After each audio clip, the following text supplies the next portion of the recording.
పశ్చిమ బెంగాల్లో political heat మొదలైంది. రాజకీయాల్లో చిచ్చు పెట్టింది నమూనా బాబ్రీ శంకుస్థాపన అంశం. ముర్షిదాబాద్లోని రెజీనగర్లో మసీదు నిర్మాణానికైతే శ్రీకారం చుట్టారు. లీడ్ తీసుకున్నటువంటి తృణమూల్ కాంగ్రెస్ ఎమ్మెల్యే హుమాయూన్ కబీర్ని సస్పెండ్ అయితే చేశారు. ఈ నెల 22న కొత్త పార్టీ పెడుతున్నట్లు కబీర్ అయితే ప్రకటించారు. 294 స్థానాలకు గాను 135 సీట్లలో పోటీకి ప్లాన్ చేస్తున్నారు. మజ్లిస్తో కలిసి పనిచేస్తామని అంటున్నారు మైనారిటీ నేతలు. విభజన రాజకీయాలు మొదలయ్యాయంటున్నాయి అన్ని పార్టీలు.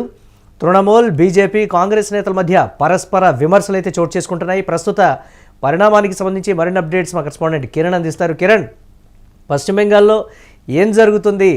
బాబ్రీ నమూనాకు సంబంధించి, మసీదుకి సంబంధించి ఏంటి అసలు? ఎలా చూడాలంటారా ఆ పరిణామాన్ని? రాజకీయ పరిణామంగా చూడాలంటారా? సస్పెండ్ అయిన తర్వాత కొత్తగా పార్టీ పెట్టి 135 స్థానాల్లో నేను పోటీ చేస్తాను, మజ్లిస్తో నేను మెర్జ్ అవుతాను అనేటువంటి ఒక మాట, కలిసి పోటీ చేస్తానని, ఏంటి రాజకీయ పరిణామాలను ఎలా చూడాలంటారు? మురళి, పశ్చిమ బెంగాల్లోని ముర్షిదాబాద్ లో బాబ్రీ మసీద్ తరహాలోనే మసీద్ నిర్మాణానికి శంకుస్థాపన చేసిన టీఎంసీ నుంచి సస్పెండ్ అయిన ఎమ్మెల్యే హుమాయూన్ కబీర్ సంచలన వ్యాఖ్యలు చేశారు.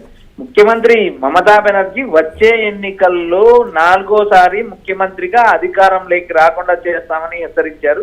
తృణమూల్ ముస్లిం ఓటు బ్యాంకు ముగిసిపోతుందని, పిక్చర్ అభి బాకీ హై అంటూ సంచలన వ్యాఖ్యలు చేయడం జరిగింది. ఏదైతే పశ్చిమ బెంగాల్లో తృణమూల్ కాంగ్రెస్ వరుసగా 4వ సారి ఎన్నికల్లో అధికారంలోకి రాకోకుండా ఏదైతే విభజన రాజకీయాలు మొదలయ్యాయి, దీని వెనక బీజేపీ ఉంది అంటూ ఏదైతే మమతా బెనర్జీ సంచలన వ్యాఖ్యలు చేశారో, అటు బీజేపీ కూడా మమతాపై తీవ్ర వ్యాఖ్యలు చేసింది. మమత ముస్లిం మైనారిటీ ఓటర్లు కొల్లగొట్టడానికి మమత వేసిన స్కెచ్ ఇది. ఈ విభజన రాజకీయాలు బీజేపీ కాదు మమత చేస్తుందంటూ ఒకవైపు ఏదైతే బీజేపీ నాయకులు ఫైర్ అవుతున్నారు. ఏదైతే గతంలో ఏదైతే పశ్చిమ బెంగాల్లో మమతా బెనర్జీ పార్టీలో కొనసాగుతూ తర్వాత ఏదైతే బీజేపీలో చేరిన సుదీప్ బందోపాయ్, ఆయన కీలక నాయకుడు, ఆయన గతంలో టీఎంసీలో ఉండి తర్వాత బీజేపీలో చేరారు. బీజేపీలో ప్రతిపక్ష నేతగా ఉన్నారు. ఆయన ఏదైతే మమతా బెనర్జీపై తీవ్ర వ్యాఖ్యలు చేస్తున్నారు. ఇటువైపు చూస్తే ఏదైతే బాబ్రీ మసీదు నమూనా లాగా ఏర్పాటు చేసిన ఏదైతే హుమాయూన్ కబీర్ కూడా నేను ఒక పార్టీని స్థాపిస్తున్నాను, డిసెంబర్ 22వ తేదీన కొత్త పార్టీని స్థాపిస్తానంటూ ఆయన వ్యాఖ్యలు జరిగింది. ఏదైతే పార్టీ నుంచి సస్పెండ్ చేయగానే ఆయన తాజాగా ఒక లేఖ రిలీజ్ చేశారు. డిసెంబర్ 22వ తేదీన కొత్త పార్టీ ఏర్పాటు చేయనున్నట్టు కబీర్ చెప్పడమే కాక, ఏదైతే హైదరాబాద్ ఎంపీ అసదుద్దీన్ ఓవైసీ ఎంఐఎం పార్టీతో కలిసి పొత్తు పెట్టుకుని ఏదైతే 4వ సారి ముఖ్యమంత్రిగా మళ్ళీ అధికారంలోకి రావాలని కలలు కంటున్న మమతా బెనర్జీ కలల సాధాన్ని కూల్చివేస్తామంటే ఏదైతే కబీర్ సంచలన వ్యాఖ్యలు చేశారో, దీని వెనక అటు బీజేపీ, ఇటు కాంగ్రెస్ విభజన రాజకీయాలు చేస్తున్నారు మమత అంటూ ఒకవైపు మాట్లాడుతున్నా, మరోపక్క కమ్యూనిస్టు కోట కూల్చి అధికారంలోకి వచ్చిన మమతా బెనర్జీకి ఇటువైపు కమ్యూనిస్టులు కూడా తీవ్రంగా కమ్యూనిస్టులతో పోరాటం చేస్తున్నారు. కమ్యూనిస్టులు కూడా మమతా బెనర్జీపై తీవ్ర వ్యాఖ్యలు చేస్తున్నారు. విభజన రాజకీయాలు మమత చేస్తుందంటూ కాంగ్రెస్, కమ్యూనిస్టులు, బీజేపీ తీవ్రంగా విరుచుకుపడుతున్నాయి. వచ్చే సంవత్సరం ఏదైతే ఏప్రిల్, మేలో జరగబోయే వెస్ట్ బెంగాల్ ఎన్నికల్లో మమతా బెనర్జీ మరోసారి 4వ సారి అధికారంలోకి రావడానికి యుద్ధ ప్రయత్నాలు చేస్తున్నా, అందుకు తగ్గట్టు ఏదైతే ప్రజా సంక్షేమ కార్యక్రమాలు కానీ, అభివృద్ధి కార్యక్రమాలు కానీ దృష్టి సాధిస్తున్నారు. ఇక్కడ ఏదైతే 90 స్థానాల్లో వెస్ట్ బెంగాల్లో ఉన్న 294 స్థానాల్లో 90 స్థానాల్లో మైనారిటీలు కీలక పాత్ర పోషిస్తారు. మైనారిటీలు ఎన్నికల్లో ఈ మైనారిటీ ఓట్లతోనే ఏ పార్టీ అధికారంలోకి వస్తుందంటూ హుమాయూన్ వ్యాఖ్యానించడం జరిగింది. ఏదైతే గతంలో మమతకు బలమైన మైనారిటీల్లో ఇప్పుడు కీలక తీసుకొచ్చి ఏదైతే బీహార్ తరహా ఎన్నికల రాజకీయం చేసి బెంగాల్లో మరోసారి ఏదైతే ఇప్పటి వరకు అధికారంలోకి రాలేని బీజేపీ మరోసారి అధికారంలోకి రావడానికి బీహార్ నమూనాను బెంగాల్లో ఉపయోగించినట్టు రాజకీయ వర్గాల ప్రచారం జరుగుతుంది. మురళి, కబీర్కి సంబంధించి కూడా ఒకంత చర్చ అయితే జోరుగా దేశవ్యాప్తంగా జరుగుతున్నటువంటి అంశం ఏదైతే బాబ్రీ నమూనా మసీదు నిర్మాణానికి నేను పూనుకుంటాను అనే దానికి సంబంధించి కూడా పూర్తి స్థాయిలో దీని మీద ప్రధానంగా చర్చ జరుగుతున్నటువంటి పరిస్థితి. మజ్లిస్తో కలిసి ఆ స్థాయిలో పశ్చిమ బెంగాల్లో మైనారిటీ ఓటు బ్యాంకు, అంటే ప్రభుత్వాలు మార్చే స్థాయిలో మైనారిటీ ఓటు బ్యాంకు ఉంటుందని కూడా ఆయన చెప్తున్నటువంటి పరిస్థితి. ఆ స్థాయిలో ప్రభావితం చేయగలదా? ఇమీడియట్గా కూడా ఎవరికీ కాకుండా టర్న్ తీసుకునేటువంటి ఛాన్సెస్ ఉంటాయా కిరణ్? అలా చూడొచ్చు అంటారా? ఎస్ మురళి, ఇప్పుడు ఏదైతే సస్పెండ్ అయిన హుమాయూన్ కబీర్ చేసిన వ్యాఖ్యలు బెంగాల్ రాజకీయాల్లో మార్పు తీసుకురావా అనేది మనం రాబోయే రోజుల్లో రాజకీయాల్లో చూడాలి.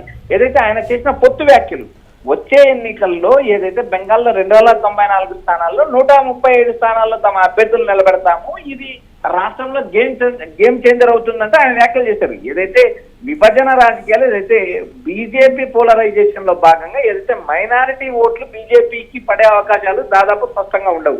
అలాంటి నేపథ్యంలో ఎక్కడైతే బీజేపీకి వ్యతిరేకంగా ఉన్న ఇతర కులాలు, బీజేపీని వ్యతిరేకించే కులాల ఓట్లను పోలరైజ్ చేయడానికి ఈ అస్త్రం ఉపయోగపడుతుంది. ఏదైతే బీజేపీ ఏదైతే మైనారిటీలకు వ్యతిరేకంగా ఉన్న బీసీ కులాలని ఏకతాటిపై తీసుకురావడంలో బీజేపీ గత ఎన్నికల్లో గత రాష్ట్రాల్లో ఏదైతే బీహార్ కావచ్చు, అంతకుముందు ఢిల్లీ కావచ్చు, హర్యానా కావచ్చు, ఏదైతే మహారాష్ట్ర కావచ్చు, అలాంటి 4 రాష్ట్రాల్లో మైనారిటీ ఓటింగ్ అత్యధికంగా గణనీయంగా ఉన్న రాష్ట్రాల్లో కూడా మైనారిటీకి వ్యతిరేకంగా ఉన్న కులాలను పోలరైజ్ చేసి బీజేపీ అధికారంలో వస్తుంది. ఇక్కడ కూడా ఏదైతే బెంగాల్ రాజకీయాలు మనం పరిశీలించినప్పుడు ఏదైతే మైనారిటీల ఓట్ల పోలరైజేషన్ కు వ్యతిరేకంగా ఉన్న బీసీ కులాలను ఏకతాటిపై తీసుకురావాలంటే బీహార్ నమూనాను బెంగాల్లో బీజేపీ యూజ్ చేసిందంటూ రాజకీయ వర్గాల తీవ్ర చర్చ అయింది. అదేవిధంగా ఏదైతే మమతను ఓడించి తీరుతామంటూ ఒకవైపు అమిత్ షా, మరోవైపు నరేంద్ర మోడీ వరుసగా బెంగాల్ పర్యటనలు చేస్తున్నారు. రాబోయే ఎన్నికలకు ఏదైతే వచ్చే సంవత్సరం ఎన్నికలకు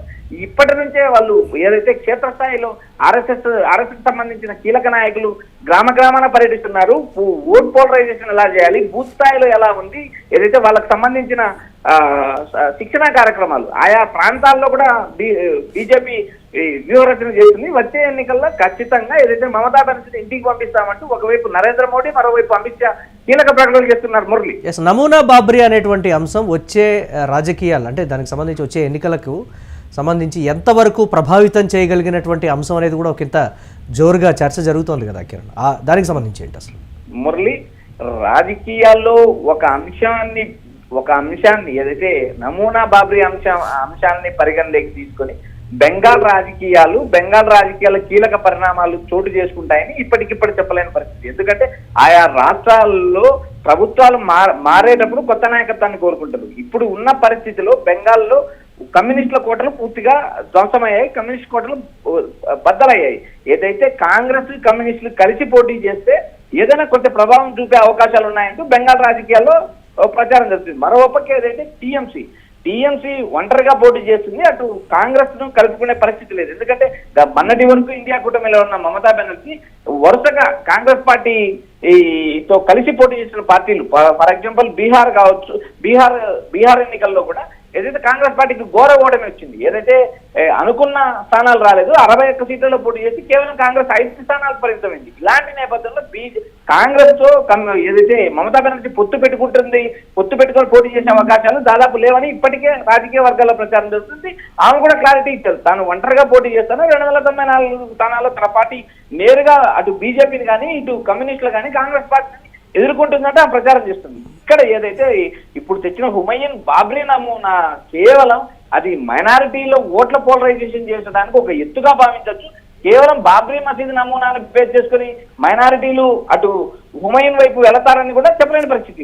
ఇక్కడ దేశవ్యాప్తంగా ఎంఐఎం అధినేత ఏదైతే అసదుద్దీన్ ఓవైసీ ఉన్నారో అసదుద్దీన్ ఓవైసీ బీజేపీకి అనుకూలంగా విభజన రాజకీయాలు చేస్తున్నారు. అదేవిధంగా మైనారిటీ ఓటు తీర్చడానికి మాత్రమే ఎంఐఎం అధినేత ఆయా రాష్ట్రాల్లో పోటీ చేస్తున్నారంటే ఇప్పటికే మైనారిటీల్లో ఒక సెక్షన్ ఆరోపిస్తుంది. కాబట్టి ఏదైతే హుమయూన్ తెచ్చిన నమూనా, ఏదైతే బాబ్రీ నమూనా వచ్చే ఎన్నికల్లో గెలుపు ఓటర్లు శాసించే పరిస్థితి ఉంటుందని ఇప్పటికిప్పుడు చెప్పలేని పరిస్థితి బెంగాల్ రాజకీయాల్లో నడుస్తుంది. అయితే ఏదైతే బీజేపీ తాను అనుకున్న బీహార్ మోడల్ ని బెంగాల్ రాజకీయాల్లో యూజ్ చేసి అధికారంలోకి రావడానికి బీజేపీ విశ్వ ప్రయత్నాలు చేస్తుంది అనుకోవడంలో ఎలాంటి సందేహం లేదు.